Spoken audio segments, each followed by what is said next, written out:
Hello world, it's 8 o'clock in the morning. It's Tuesday the 12th of August 2014. RIP Robin Williams. I'm looking at Robert Williams' chart. He was born on the 21st of July 1951, 1:34 in the afternoon, Chicago, Illinois. Making him Cancer with a moon in Pisces and Scorpio rising, triple water sign. Lovely grand trine in his chart from the moon and the North Node in Pisces to the conjunction of Mars and Uranus in Cancer, both all trine the Scorpio ascendant. Certainly there's the degree of emotional intensity, depth, compassion and extremism, with a Mercury-Pluto conjunction in Leo, especially with Mercury exactly on the midheaven. And a fairly strong Jupiter trine Pluto. Here we see the wit, the depth, the psychological wit, the extreme almost, the immediacy, quick fire with Mercury on the midheaven. I have Mercury on the midheaven, different sign to Robin Williams, but with this position you can always come back with a quick repartee to stuff that comes from the outside world.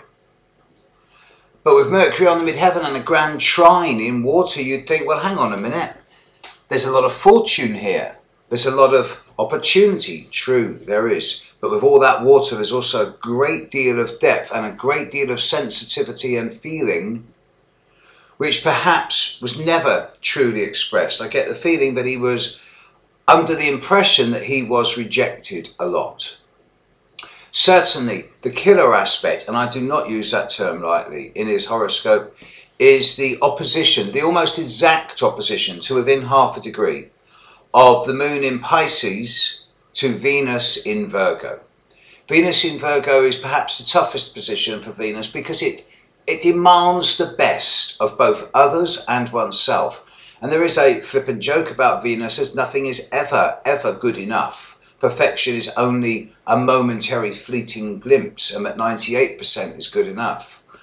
I can see by looking at Robin Williams' chart with that moon opposite Venus how even the art of living was going to be sordid and corrupt, and that humanity by its very existence would have had a degree of unsavouriness, verdigris or general unpleasantness about it. And I'm sure that he would have considered that he was living in a polluted and toxic world.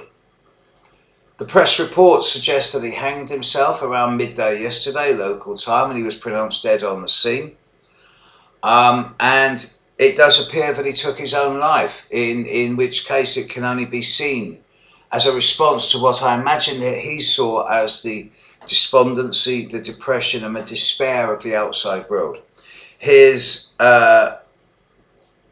uniqueness will be missed. His humour will be missed. He's one of the very few people who genuinely made me laugh out loud. His astute grip on the dynamics of human life scintillated me. It made me feel so alive, and he will be sorely missed. I note also that underlying his chart, he did have a strong Sun sextile Saturn. He was familiar with the dark side. He was familiar with Scorpio rising, of the extremes of human behaviour. I think he knew what he was doing.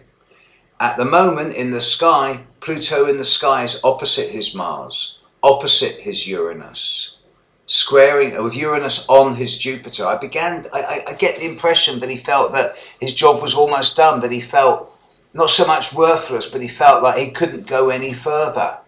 And with Neptune now sitting not that far from his moon and opposite his Venus, I can see how he did allow elements of despair to enter his life. At the end of the day, I'm an astrological commentator and I'm commentating on the chart of Robin Williams. I never met the guy. Wish I had. He'll be sorely missed, and I shall raise a laugh for you tonight. Thank you, Robin Williams. You made a big contribution to my life. Catch you later, world.